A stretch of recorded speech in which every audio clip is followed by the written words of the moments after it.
Buenas, otra vez. Estamos aquí en la clase de Hermenéutica BE 101. Tengo algo especial para ustedes, enseñándolo otra vez, claves en la hermenéutica que no se guíen siempre por la tradición, sino que se guíen por la Biblia. Muchas veces la tradición no concuerda con la Biblia al mismo compás.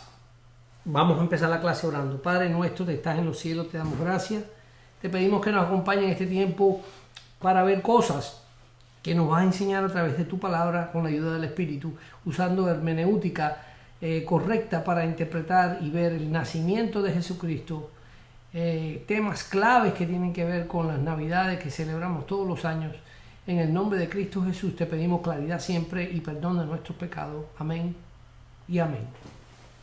Bueno, vamos a empezar. Ustedes, como saben, tienen las preguntas que yo les mandé hace un tiempo. Ahora vamos a ver las preguntas, las contestas de las preguntas, si las cogieron bien o no. Preguntas cierto o falsa, verdad o falsa. La primera es: José y María llegaron a Belén tarde en la noche, con María montando en un burro. ¿Esa es verdad o falsa? Bueno, los que escribieron falso, están correctos. La hora de la llegada es desconocida. Lucas solamente reconoce que llegaron. En el Lucas 2.4 dice que solamente llegaron. Es alrededor de un viaje de 90 millas de Nazaret a Belén. La ruta normal los habría llevado del sureste de Nazaret, abajo del llano del Esdraelón, hacia el río de Jordania, entonces sur por el río de Jericó, entonces oeste a través del desierto de Judea a la área de Jerusalén y finalmente sureste a Belén. Así que la pregunta, si la contestaron falsa, está correctamente; falso, está correctamente bien. Quiero también mencionar que, sin embargo, reconociendo las condiciones de María, es dudoso que viajaron en la noche, estando embarazada. Era una práctica insegura viajar a través del desierto de Judea en la noche, por lo tanto es más probable que no, y estoy seguro que no lo hicieron en la noche. Las personas en esos tiempos no viajaban de noche. También María tenía parientes en el área, y en una de las ciudades en las colinas de Judea, Elizabeth y Zacarías se quedaban ahí. Ella había pasado 3 meses con ellos. En Lucas 1.56 lo indica. Culturalmente, si José tuviera un burro, él habría montado la bestia y María habría caminado. Esta es la cultura del Medio Oriente, incluso hoy en día. Quiere decir que José, muy probable, el que montaba y María caminaba, aunque ella estaba en estado. Esto luce bien extraño a la cultura hoy contemporánea, que cuida mucho a las mujeres embarazadas, pero en esa era y en esa cultura, y hoy en día en el Medio Oriente, eso sigue ocurriendo. El hombre es el que monta y la mujer es la que camina, estando embarazada o no. Número 2. La pregunta del número 2 es: ¿el mesón o el motel local no tenía lugar para ellos? Ustedes saben la historia. El mesón o el motel local no tenía lugar para ellos. La pregunta es: ¿cierta o falsa? ¿Qué ustedes piensan? ¿Sí tenían lugar? ¿No tenían lugar? Es falsa. Es falsa también. Falsa la primera, falso la primera, falsa la segunda. ¿Qué mesón? La palabra encontrada en Lucas 2.7 es cataluma, y está aquí traducida mesón, Aparece solamente en 2 otros lugares en el Nuevo Testamento: Lucas 22.11 y Marcos 14.14. Y en cada una de estas ocurrencias está traducida como aposento o sitio de huésped, un cuarto en una casa. La palabra para el mesón, o un lugar donde un viajero puede encontrar alojamiento de una noche, es pandokian, no cataluma. es Pandoquían. La palabra aquí en el 2.7 es Cataluma y la palabra de alojamiento es Pandoquían. Y se encuentra solamente en el índice del buen samaritano, en el incidente del buen samaritano, en Lucas 10:34.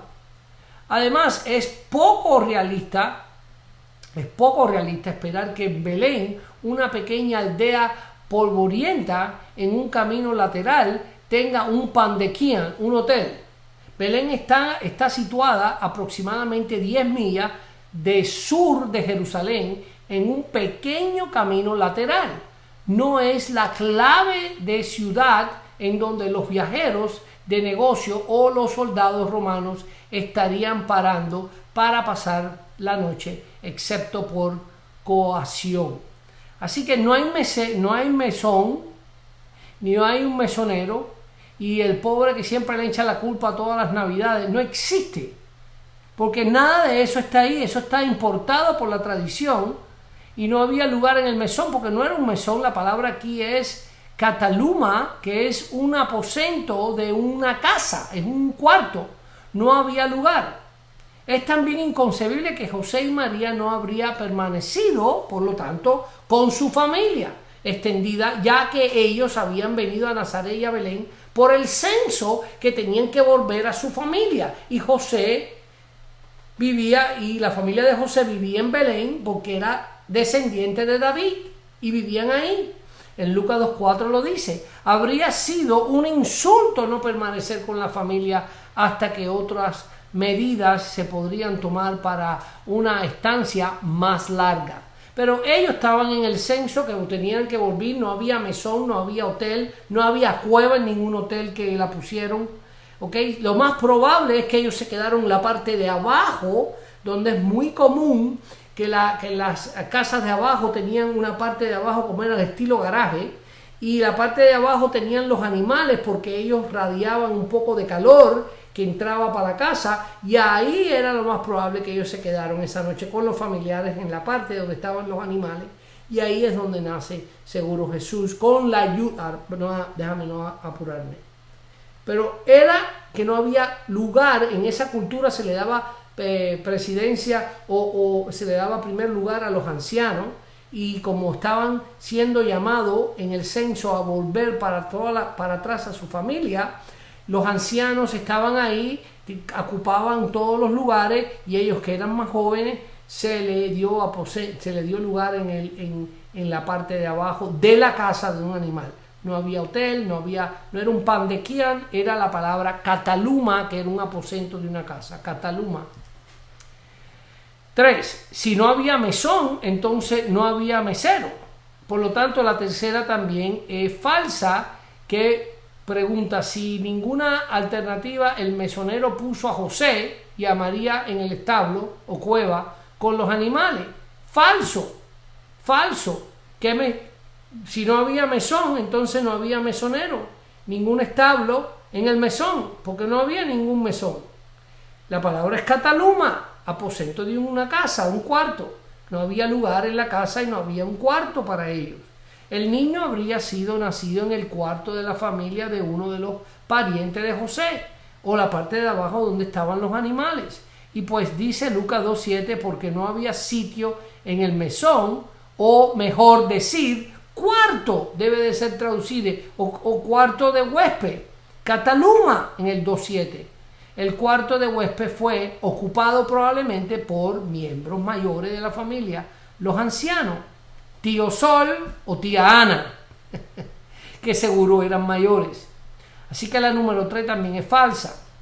Noten que la hermenéutica es importante para combatir equivocadas tradiciones. La hermenéutica es increíble, uno de los cursos, sino el curso más importante, junto con un curso de salvación que van a recibir en Dallas Seminary. La hermenéutica. 4. ¿Cuál es la pregunta 4? María da luz a Jesús esa misma noche. María da luz esa misma noche. La pregunta esta es falsa, se tiene que contestar falsa. Lucas 2.7 nos informa que y aconteció que estando ellos allí se cumplieron los días de su alumbramiento.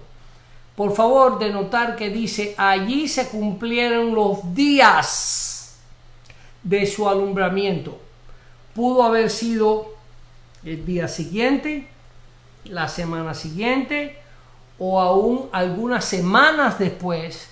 Las escrituras están silenciosas en el punto en cuanto ella dio luz. Así que esa idea que ellos llegaron a un mesón, no había mesón, que la pusieron, el mesonero la puso en una cueva, no había mesonero y no había cueva, y que ella dio luz esa noche, imposible determinar porque no se dice cuándo. Número 5. María y José están solos en el establo esa noche durante el pacto con los animales. Falso también, falso.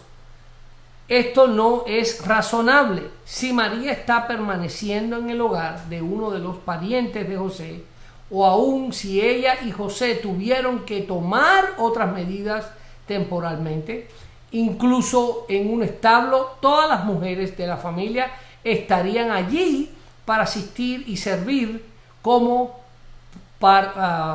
parteras o midwives para ayudarla a dar luz. Esta es la llegada de uno de la próxima generación. Esto es importante para la familia. Las primeras tías y abuelas estarían allí, como era práctica, se practicaba en la cultura. José, lo más probable, estaba fuera con los otros hombres, paseándose, esperando que las mujeres ayudarían a traer al mundo a este lindo y gran, increíble bebé que nada menos y nada más iba a ser y es Dios en la carne. Entonces tenemos ahora la número 6. Los pastores están sorprendidos al encontrar el bebé en el pesebre. Falsa también, falso. Ningún pastor estaba sorprendido. A ellos se les había dicho dónde encontrar al bebé, como vemos en Lucas 2:12. Lo que es interesante es que estos pastores, no eran vistos como parte de la sociedad. Interesante. Ellos cuidaban ovejas cuales probablemente pertenecían al alto sacerdote, high priest, del templo en Jerusalén, y a 10 millas de lejos. Estas eran ovejas que serían, interesantes, sacrificadas. Y a estos pastores que estaban cuidando las ovejas que iban a ser sacrificadas, fueron, interesantemente, a los que se le dio alerta que había nacido el rey en Jerusalén, el que finalmente iba a ser el pastor y iba a ser a la misma vez la oveja que iba a ser sacrificada por los pecados del mundo. Número 7.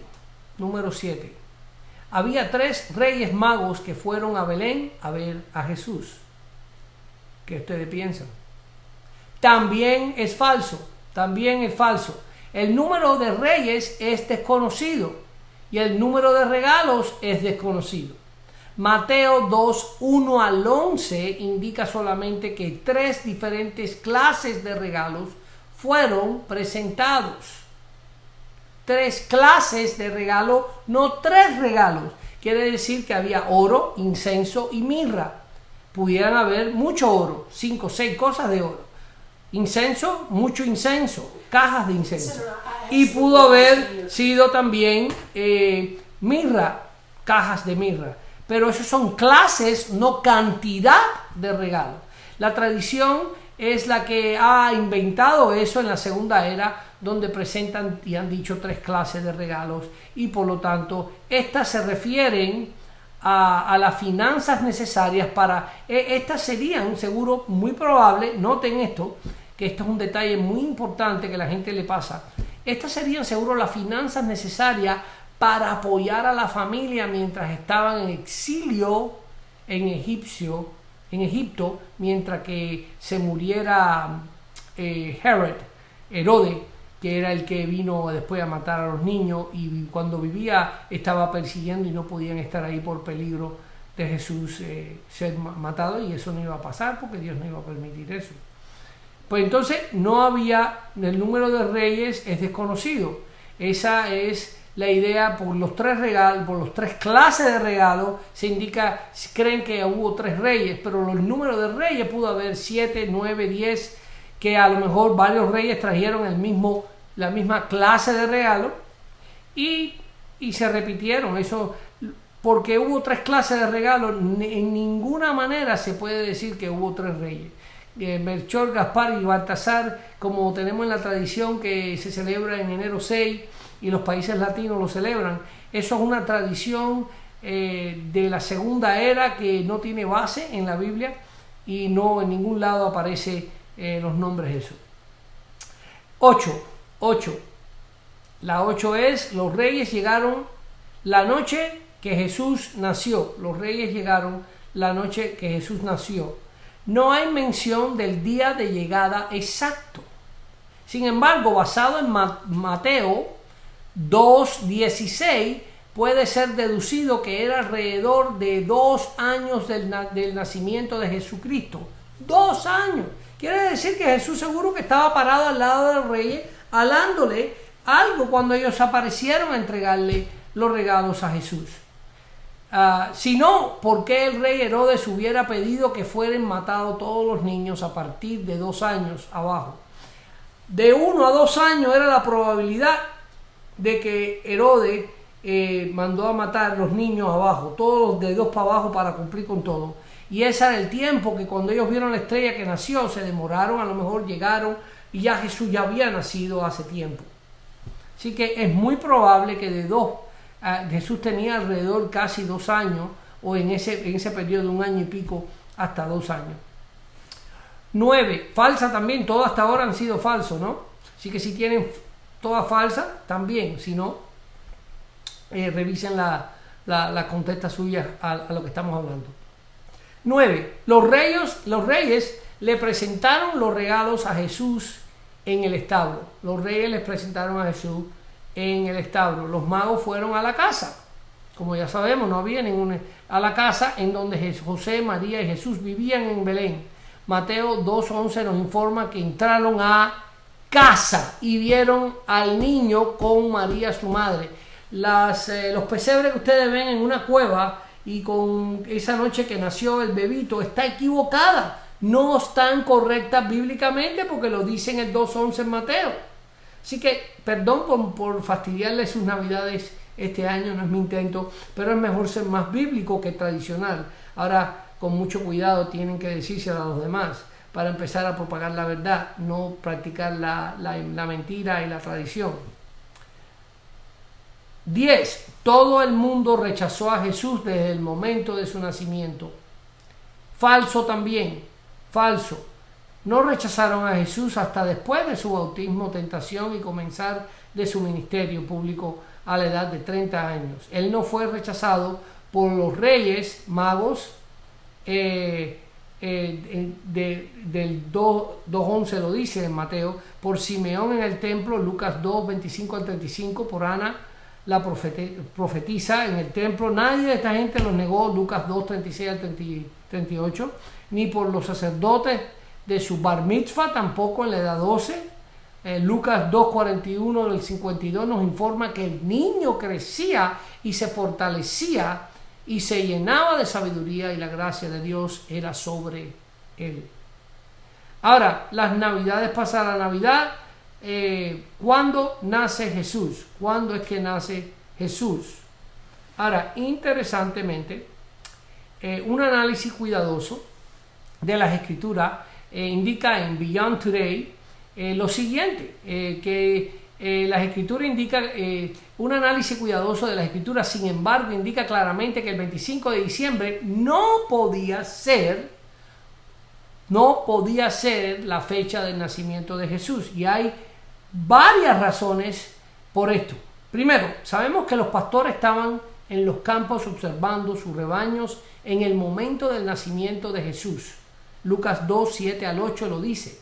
Los pastores no estaban en el campo durante diciembre según las celebraciones. Lo dice en Celebrations, The Complete Book of American Holidays, el libro completo de los días festivos americanos. El relato de Lucas sugiere que Jesús pudo haber nacido en verano o principios del otoño. Desde diciembre es frío y lluvioso en Judea. Es probable que los pastores habrían buscado refugio para sus rebaños por la noche. Página 309. Ahora, de manera similar, The Interpreter's One Value Commentary, el comentario de un volumen del intérprete, dice que este pasaje argumenta contra el nacimiento de Cristo que ocurrió el 25 de diciembre, ya que el tiempo no habría permitido pastores vigilando sus rebaños en los campos por la noche. Era un frío inmenso y nunca nadie estaba en ese tiempo afuera vigilando ninguna oveja. Es imposible. Por lo tanto, uno tiene que descartar por todo el 25 en nadie que Jesús nació en ninguna parte de diciembre. Nada. 25, 12, 10. No había pastor en ese tiempo afuera cuidando ovejas. Ni ninguna. Segundo, los padres de Jesús vinieron a Belén para inscribirse en un censo romano.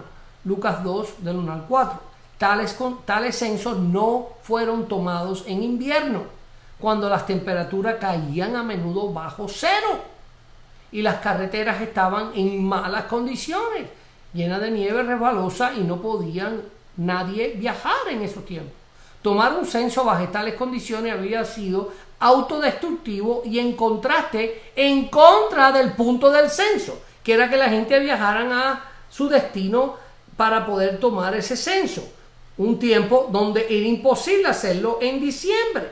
Por lo tanto, ese es otro punto muy importante de que Jesús no nació en diciembre. Tercero, dadas las dificultades en el deseo de llevar a los paganos al cristianismo, el hecho importante que les he pedido claramente que se fijen en la fecha como el 25 de diciembre fue un compromiso con el paganismo que vino muy tarde en la cuarta era.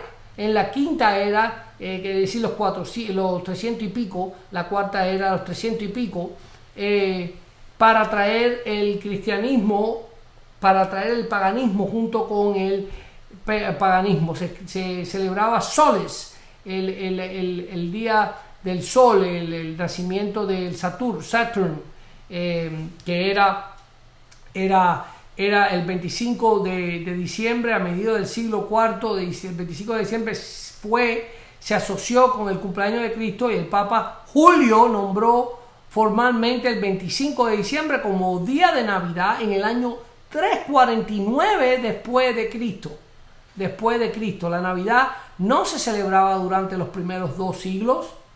Después de la Navidad de Cristo en la tierra, en el año 245 después de Cristo, cuando un grupo de eruditos intentaron determinar la fecha exacta del nacimiento, un concilio de la iglesia denunció esto, declarando que era malo celebrar el cumpleaños de Cristo como si fuera un rey faraón. A pesar de la desaprobación oficial, se hicieron varios intentos para identificar el nacimiento.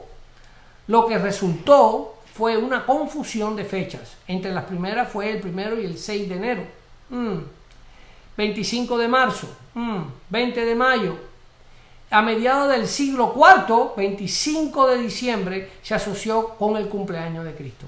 El Papa Julio, lo repito, nombró formalmente el 25 de diciembre como el día de Navidad en el año 349 después de Cristo. El 25 de diciembre fue ampliamente celebrado los días del mundo romano. En esa fecha, los ciudadanos observaban el Natalis Solis Invicti, el nacimiento del sol invencible, al honor al dios Sol Mitra. El festival tuvo lugar justo después del solstice invierno, del calendario juliano. Muchas costumbres modernas de la Navidad, como la decoración de una casa con vegetación, el intercambio de regalos y disfrutar de las comidas festivas, se originó con estas celebraciones paganas. Los eruditos creen que el Papa Julio seleccionó el 25 de diciembre como la fecha de la Natividad con el fin de ganar seguidores de Mitra, así como dar a los cristianos la oportunidad de honrar a Cristo en su fecha de nacimiento. El siglo XVII en Inglaterra, los puritanos se opusieron a las celebraciones cristianas porque no tenían ninguna base bíblica clara. Como resultado, en el año 1643 después de Cristo, el Parlamento prohibió la Navidad, Pascua y otras fiestas cristianas. Sin embargo, el 25 de diciembre fue tan popular como un día festivo que para el año 1660 después de Cristo, los ciudadanos lo reclamaron. Su descuido de los aspectos religiosos del 25 de diciembre dio lugar a un creciente secularización del día festivo. La tradición del árbol de Navidad se inició en Alemania al final del siglo XV. En ese momento, una actuación muy popular representaba la expulsión de Adán y Eva del Edén por un abeto, un fig, adornado con manzanas. Pronto los árboles fueron colocados en las casas de los cristianos, que interpretaron como un símbolo de la venida del Salvador. Las manzanas fueron sustituidas por el pequeño obleas blanca para representar la comunión. Más tarde, las obleas fueron reemplazadas por pequeñas piezas de pastelitos de masa y en forma de estrellas, ángeles, corazones, flores y campanas. El origen de la Navidad como una abreviatura de Navidad se originó con los cristianos griegos en el año 10, en la primera letra de la palabra griega Christos. Cristianos posteriores no están familiarizados con el origen griego, confundieron la X como un signo que falta de respeto y intentó de los incrédulos para deshacer, que es la X que uno ve en vez de Christ ponen X, pero eso simplemente era la letra de Cristo, no era que un respeto, pero fue asociada como algo que querían eliminar a Cristo de la palabra más, Christ más, y ponían X más. Pero en sí eso fue por los griegos cristianos que querían la primera letra, que era la X en la palabra griega Christos. Entonces ahí tienen la idea del 25, que es imposible, era imposible que él naciera ese día. Tercero, dadas las dificultades y el deseo de llevar a los paganos, ya sabemos que este fue la idea de ese día y los demás detalles. Cuarto, si Jesucristo no nació el 25 de diciembre, entonces, ¿indica la Biblia cuándo nació? Los relatos bíblicos apuntan a la caída del año como el momento más probable del nacimiento de Jesús, basado en la concepción y nacimiento de Juan el Bautista. Noten esto, podemos relacionar el nacimiento de Jesús si podemos ver el nacimiento de Juan el Bautista. ¿Por qué? Noten, puesto que Isabel, la madre de Juan, estaba en un 6º mes de embarazo cuando Jesús fue concebido, como vemos en Lucas 1, 24 al 36. La mamá Isabel tenía 6 meses de embarazo cuando Jesús fue concebido, como podemos ver en Lucas 1, 24 al 36. Podemos determinar la época aproximada del año en que Jesús nació si sabemos cuándo nació Juan. Noten, el padre de Juan, Zacarías, era un sacerdote que servía en el templo de Jerusalén durante el curso de Abías, Lucas 1:5. Los cálculos históricos indican que este servicio correspondía a los días 13 y 19 de junio de ese año. Fue durante este tiempo que sirvió en el templo que Zacarías se enteró de que él y su esposa Elizabeth tendrían un hijo, Lucas 1 del 8 al 13. Después de completar su servicio y viajar a casa, Isabel concibió, Lucas 1, 23 y 24. Suponiendo que la concepción de Juan se produjo cerca del final de junio, la adición de 9 meses nos lleva al final de marzo, como el momento más probable para el nacimiento de Juan. Añadir otros 6 meses, que fue cuando Jesús nace, ya que Jesús fue concebido 6 meses cuando estaba Juan en diciembre, Si a ustedes agregan el final de diciembre 9 meses, porque Juan tenía 6 meses, de junio a diciembre son 6 meses. Cuando María visita a Elizabeth, ya Jesús tenía 3 meses. Juan tenía 6 meses y María había concebido. Cuando Juan tenía 6 meses de embarazo, Elizabeth tenía 6 meses de embarazo, 3 meses más Juan nace y 9 meses más Jesús nace. La diferencia de edades entre Juan y Jesús, Lucas 1, 35 y 36, entonces sabemos que son 6 meses. Nos lleva esta cuenta al final o a mediados de finales de septiembre, que fue el momento probable del nacimiento de Jesucristo.